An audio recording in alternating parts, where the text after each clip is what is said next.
the opposition has failed to provide any constructive agenda, any constructive suggestions to the people of India, for the people of India. That, coupled with the fact that the alliance that we see today in the country is extremely opportunistic. If I look at Maharashtra, for instance, the MVA, the Mahavikas Aghadi, because Uddhav Thackeray ji did not get the Chief Minister's chair in 2019, for the sake of power, for the sake of money, Shiv Sena and Congress did the unthinkable and joined hands. And I think the people see through that A, there is not a constructive agenda before the people of India, and B, that the only agenda that is uniting all these parties together is to stop Narendra Modi ji from taking India forward. And I really believe that the people of this country, especially the voters, most of whom are young, we have the youngest electorate in the world, they want progress, they are aspirational, they want India to go forward. With social media, with the advent of 4G and 5G, people have access to information around the world. They are aware of India's standing globally. And in that sense, to borrow your tagline, India truly is unstoppable. And in that sense, I think the NDA alliance is truly unstoppable. People often talk about 400 par. I fundamentally believe, based on my own analysis, that I doubt if the India alliance will cross even 100 seats. And that tells you the pitiful state of the opposition in the country. That's a big claim, saying that all of INDI put together will not cross 100. Would you like to put your money on any number for the Congress in particular? Like, they're being widely mocked as saying, some people even said that I doubt they will enter double digits, cross even 40.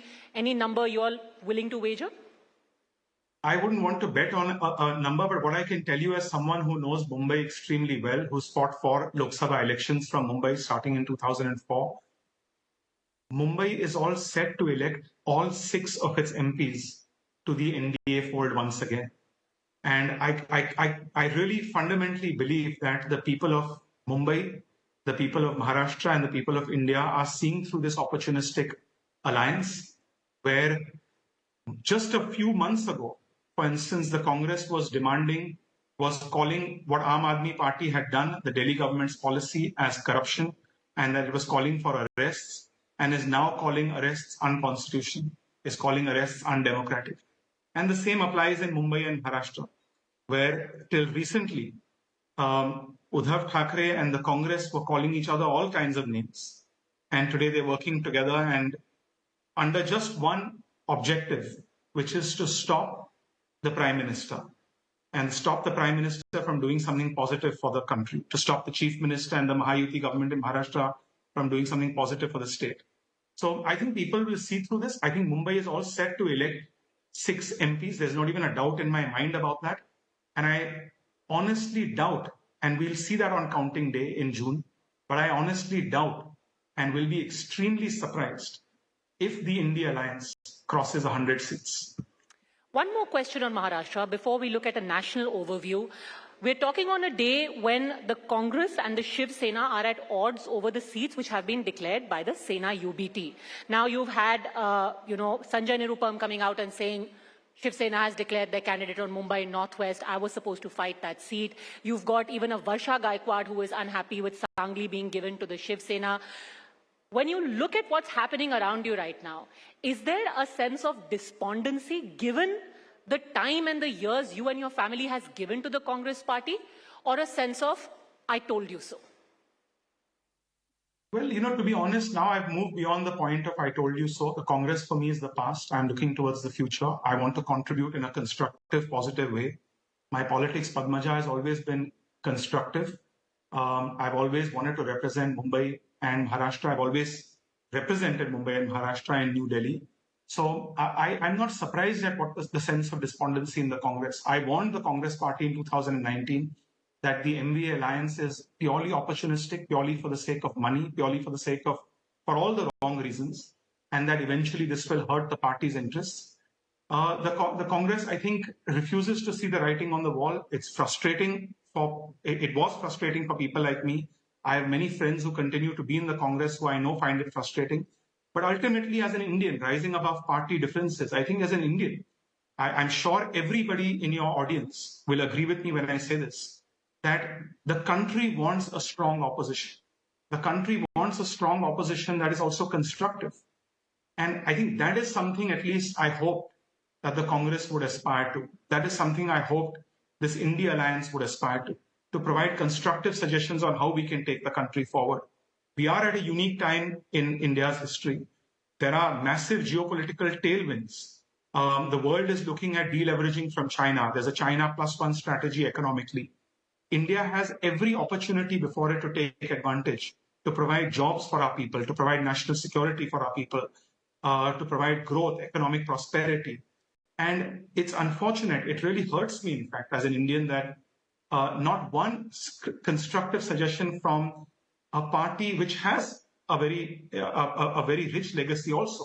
I mean, when I left the Congress party, I made a statement and I said that this is the party under Narasimha Rao's leadership, under Dr. Manmohan Singh's leadership, that ushered in economic reforms in 1991. Let's not forget that. And in 1991, the economic reforms today, almost 33 years later, who has been the biggest beneficiary of economic reforms? The average Indian, you and I. People have access to mobile services, to better insurance, to better products and services because of economic reforms. And I can give you my own example that in 2016, when the Congress party should have celebrated 25 years of India's economic reforms, in 2021, when the Congress party should have celebrated 30 years of economic reforms, it shied away from doing so. It was embarrassed by its own legacy. So unfortunately, the party which brought in these constructive ideas to India has moved towards negativity and towards opposing its own legacy. And that's extremely unfortunate. You know, I have to say this. The last three answers, you've used the word opportunist for the Maharashtra Vikas Aghadi, and I assume by extension, the entire opposition alliance. Why is it that when the BJP ties up with Eknath Shinde and Ajit Pawar, it's called Chanakya Niti? When they get a Milind Deora and a Jyotiraditya Scindia, it's a masterstroke. But Uddhav Thackeray alliance with Congress and Sharad Pawar, then it's opportunist. How are the two different? Either both of them are opportunists or both of them are Chanakya Niti. Firstly, people from other parties have also joined the Congress. So people have different reasons for leaving a particular organization. Padmaja, in your industry, in the media, it's not that people don't switch from channel A to channel B. Ultimately, everyone, regardless of which profession you're in, whether you're a politician, whether you're a journalist, whether you're a professional working in another sector, you want to feel recognized, you want to feel rewarded, you want to feel empowered, and you want to feel motivated.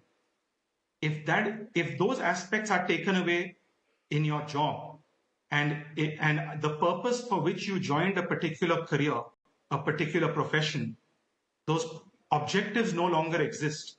It's but natural for anyone to seek greener pastures and to seek a place. A greener pasture doesn't mean a place where you may get a post.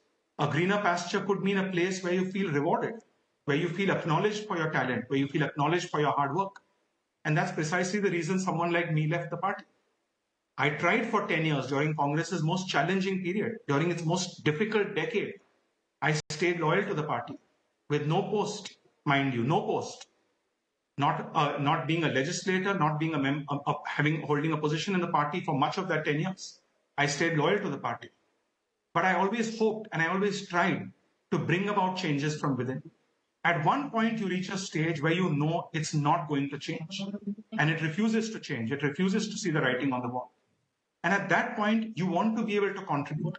I'm also, mind you, 47 years of age. From the age of 27 to 37, I was in Parliament. Congress gave me that opportunity. I'm grateful for that. I paid it back from 37 to 47 when, as I said, I stayed with the party during its most difficult decade. But I want to be able to contribute during these years. And I'm glad that this is a party where today, the party that I'm a part of, the leader who I work with, he has a certain vision for Mumbai, he has a certain vision for Maharashtra. Like the Prime Minister in the center, he too is a self-made man. He too is a man who's come literally from the ground. He's a man who works night and day, and he has a vision to take the city and the state forward.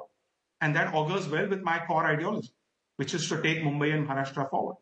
I found that I was suffocated in the Congress, and that's why I had to leave. So when you say opportunism, I think there is a fundamental difference in wanting to be able to be in a platform which allows you to work, which acknowledges your talent, and joining hands purely for the sake of power. And I think that is what the India Alliance is doing. Not one constructive suggestion that the Congress, that Aam Aadmi Party, that Shiv Sena can offer this country. Only one suggestion: let's eliminate, let's make sure that Prime Minister Modi ji doesn't come back. And look at the excuses. For instance, they talk about democracy.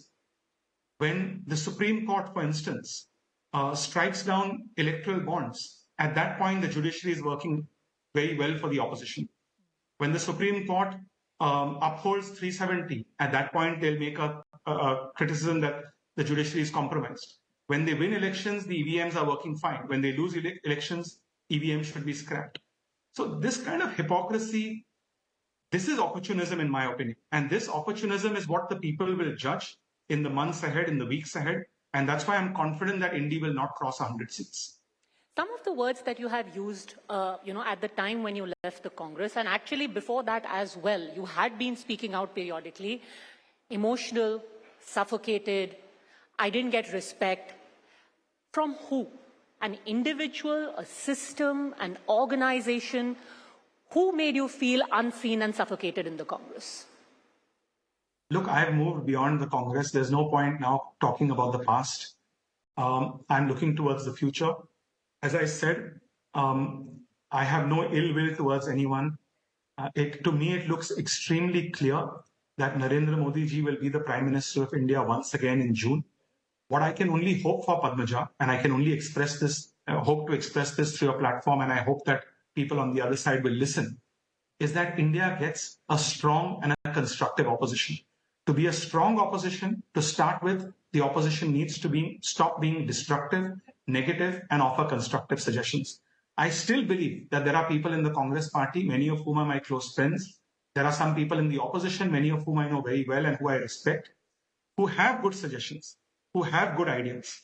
I can only hope that the respective parties, including the Congress, allow those people who have their ear to the ground, allow those people who have some domain expertise to rise, to be rewarded, to be acknowledged, to be empowered, so that their suggestions can come to the forefront. And I hope that those who are only there to bicker and only there to present destructive and negative ideas and to be sycophants are pushed to the back. That, in my opinion, will give India the constructive and strong opposition that she desperately deserves. Did you say sycophants? Is that the problem, that there are sycophants and a coterie who are misleading the opposition, or at least certain leaders of the opposition? Again, I don't want to delve too deep into the Congress's, the reasons for the Congress's problems, but yes, I found the Congress, what should I say? I found it undemocratic. I found it unopen to constructive suggestions. There were many constructive suggestions I made from 2014 to 2024, all of which are in the public domain, all of which are on my Twitter timeline, all of them are in the media, all of which were constructive for the interest of the Congress party, for the interest of the opposition, and ultimately for the interest of India. It's unfortunate that Congress missed that opportunity. And I can only hope going forward, regardless of how many seats they get, I don't think one should be very hopeful about the number of seats that the Congress and the opposition will get.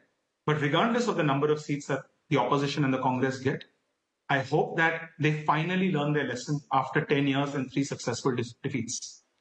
I'm going to be blunt. You, I'm sure, has seen that, much circulated picture where in a frame, you, Jyotiraditya Scindia, Sachin Pilot, RPN Singh are all in conversation with Rahul Gandhi inside Parliament. And of course, also because all of you practically began your journey pretty much together. 2004, you entered Parliament, so did Mr. Gandhi. You had Sachin Pilot, all of you very young ministers, MOSs in the Manmohan Singh cabinet. And now that picture has become symbolic of, all people, friends, fellow travelers falling by the wayside, and now talking about what went wrong. Do you think there was an over-reliance on the people in that picture? It was a my friends and pals kind of a setup which didn't work in the long run, trusting your inner coterie more than the organization. Again, again, let me move away from that. But my simple point is that if one person had left the party we could call it an aberration. If, as you mentioned in that photograph with 5 political leaders, if 4 or 5 of them had to leave, were forced to leave, it clearly means something is wrong organizationally, something is wrong ideologically, something is wrong politically with that organization. It clearly means there's a problem. And different people left at different times. I can speak for myself. I stayed loyal for 10 years. I genuinely tried to bring about change from within. I was one of those who wrote a letter, what they famously called the G23, a constructive letter to the party, a private letter demanding certain reforms, demanding certain changes with the party's best interest in mind. Unfortunately, constructive suggestions, even when suggested privately, were seen as revolt. So beyond the point, somebody has to ultimately ask themselves, who are they loyal to a particular party or to the country? What is their purpose in politics? Self-preservation or to serve the nation? And that's what I had. Those are the difficult questions I had to ask myself. But then I finally realized that ultimately my goal and the reason I entered politics at the young age of 27, the first time that I got elected in 2004, was to serve my city, was to serve my state, was to serve my country, and to bring forth constructive suggestions, frankly, to bring sides together, to bring sides that don't agree on issues. The politics that I've been raised seeing very closely. By my late father, he was credited for bringing about the insurance bill in the country, which allowed the private sector to come to enter the insurance sector. And he worked with then Finance Minister Yashwant Sinha, who was the Finance Minister under Atal Bihari Vajpayee. And my father was the chairman of the Finance Committee. That's what politics is designed to do. Bring sides together. We bicker, we fight, we attack each other, especially during elections. But in between elections, during those 5 years, the people expect us to work together to get things done. And that is where I felt that there was a frustration within the Congress. I felt that the Congress had moved away from 2004 when I entered the party, where the Congress still held on to the belief that our objective is to bring people together, get things done for the sake of the country. After that, I found the Congress on a destructive and negative path, where the only goal is to oppose for the sake of opposing. Unfortunately, that is not my politics. I was looking at a few pictures of when you had accompanied Mr. Gandhi, I think in 2018 and 2019 to the Silicon Valley. And in 2019, I think just before the elections, you had possibly gone to Singapore. Now, the reason why I ask you this is that many people have actually wondered, what is the purpose of these visits? A similar visit was undertaken where bang in the middle of this Bharat Jodo Yatra, when all the tickets are being announced and everyone's poring over lists of candidates, suddenly he went off to Cambridge. As somebody who's accompanied on such trips, can you tell us what is achieved? Is the Indian electorate being addressed? Is there another kind of wider political messaging? What's the strategy there? Padmaja, I wouldn't know what the strategy is today. I know what the strategy was in 2018 when I arranged the first visit to the United States, to Washington, D.C., to Silicon Valley, to New York City. At that time, the intention was very clear to present a constructive view of India, to keep politics, domestic politics within India, but to present a constructive idea of India to the world. That we are one, regardless of our political differences, we are one. What has happened since then, I cannot comment on that. I have not been part of arranging those visits. And I personally believe that when someone goes abroad, when any leader for any political party, I've always followed that policy from 2004. There were many times in 2004 when, as a member of the Congress party, we would go on multi-party delegations abroad. And we would go for economic delegations, political delegations. I remember when the Indo-US nuclear deal was being discussed. There was a huge controversy. The BJP and the Congress weren't seeing eye to eye on it. But when we went overseas and we talked to people, we said, regardless of our political differences, we are united in what benefits India. So that has always been my philosophy. What is the Congress doing today? Who's organizing the visits? What is their agenda for these visits? I cannot comment on. And the reason why this is pertinent is often these visits are called into question as some larger Break India agenda. maybe partially because on some of these visits, for example, the one in London comes to mind a couple of years ago, where Mr. Gandhi had made comments about how there is no democracy in India anymore, the press has been sold out, the judiciary is under duress, as are all other institutions. Would you like to dispel some of the rumors about some great game which is anti-India being fleshed out in those visits? Again, I don't know I don't know who is organizing these visits today. I know who has been organizing them in the past few years. But all I can say is that under my watch, I always believe that under my watch, every political leader must present a constructive agenda when it comes to India. We don't need foreign powers to come intervene and guide us and tell us what's right and wrong for our democracy. I do believe that India is a healthy democracy. And I think that parties that are undemocratic themselves have no ability to claim to be able to strengthen or restore democracy in our countries. Parties that are undemocratic, parties that are monarchic in nature, how will they restore or strengthen democracy in our country? So I find this a farce, and I find this is something which I personally think that these are just excuses that the opposition seems to be making. It's election time. They have to make excuses. They have to set public expectations because they know what's going to happen in the next few months. And I remember in 2014 when the Congress got from 206 MPs, it fell down to 44 MPs.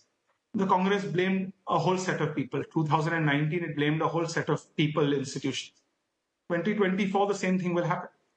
But as long as the Congress does not see the writing on the wall, as long as the Congress fails to reward, acknowledge, bring people who have their ear to the ground, who are talented to the forefront, move towards a meritocratic system, the Congress will continue to make such excuses. Now, other than being a politician, a former minister, you're also a very accomplished musician. For those who do not know, I actually want to play out a clip of Milind Deora at the Blues Festival a couple of years ago.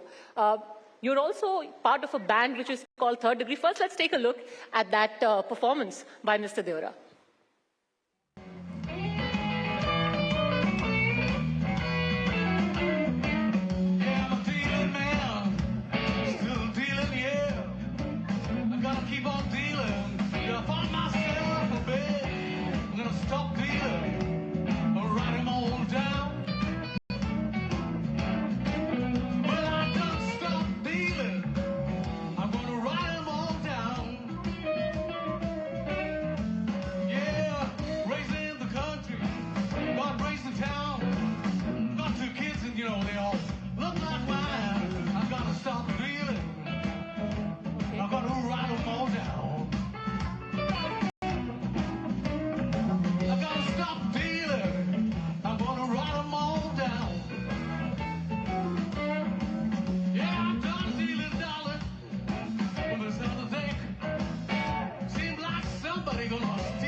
Okay, Milind Deora, from that lifestyle to this, your band is called Third Degree.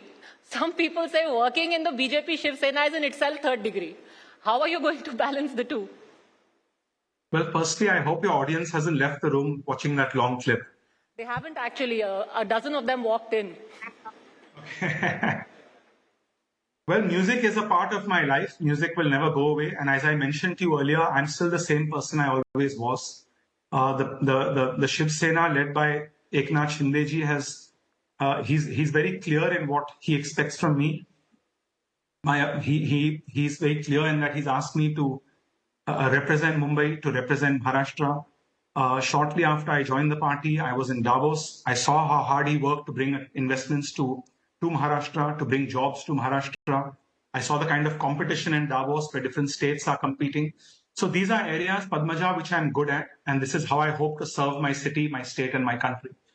Music is obviously a passion that will never go away. Certainly, the system is certainly a very hardworking system. It's certainly a very demanding system. They're obviously in the midst of the election period. So the strings are getting rusty right now. But I'm sure I'll have time in the months and years ahead to pick it up again. But, the image of the Shiv Sena is, it's a grassroots party, the shakhas, the rallies, and blues and jazz is a slightly more elevated pursuit. Don't you think there is going to be in the mind of the Sena voter, ye kaise neta aa gaye ab? I don't think so. I don't see that at all. And I think that, I think the Sena represents in many ways Mumbai's ethos. And Mumbai's ethos is extremely diverse. Mumbai has thrived. Mumbai has been and remained the economic capital, the cultural capital, the creative capital of India because of its diversity. And every community, regardless of which language you speak, regardless of which community you belong to, regardless of which state you've come from, the Sena has always given that representation to people, believe it or not. And I think Mr. Shinde is an extremely, what should I say, a very modern politician. He's somebody who has a very grand vision for the city. He has a very grand vision for the state. He's somebody, as I said, who's very demanding, very hardworking, somebody who's cut from the same cloth as the Prime Minister. The Prime Minister was a chaiwala who rose to become Prime Minister purely based on his hard work and his dedication. The Chief Minister, for those who don't know, was an auto rickshaw driver, a three-wheeler driver in Thane. And he rose based on his hard work to become Chief Minister of Maharashtra. So I'm excited by the prospect of working with a man like him in a party like the Shiv Sena. And they've given me a lot of space. And I think they want different opinions to come together. They want people from different backgrounds to come together. And you'll see many more people from different backgrounds, from different walks of life, from different communities, joining us, working shoulder to shoulder with us in the months ahead. Final question. You're in the Rajya Sabha, yet you are taking public meetings in South Mumbai. Are you going to fight the Lok Sabha elections? Many Rajya Sabha members have. Are you going to do the same? Well, the Chief Minister has sent me to the Rajya Sabha. Yes, that's true. And I've recently been elected. I've yet to take oath. I hope to do that next week when the Rajya Sabha term begins. It begins on April 2nd. But ultimately, the goal of this alliance in Maharashtra is to ensure that every seat goes to the NDA and every seat strengthens the Prime Minister's hand. So if the alliance, if the Chief Minister, if my party decides that I should fight the Lok Sabha election from South Mumbai, I'm more than ready to do so. This is a constituency where my family has been fighting elections, mind you, Padmaja, from 1980, non-stop. My father fought the Lok Sabha elections from 1980 to 1999. I fought the elections from 2004 to 2019, 4 elections. So this is a constituency which we know very well. We know the back of our hand. We have a very wide network cutting across communities. And so, as I said, if this is something that the party and the alliance wants me to do, I'm more than happy.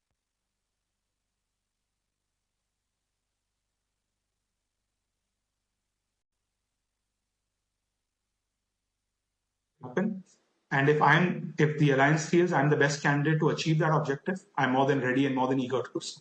So I will take that as a yes. And let's hope maybe this time at the Dussehra rally, we'll have a blues and jazz festival as well. Thanks very much, Milind Deora. Blues and jazz, but maybe the guitar. Thank you very much. Can we have a round of applause for the Member of Parliament? Thanks for joining us.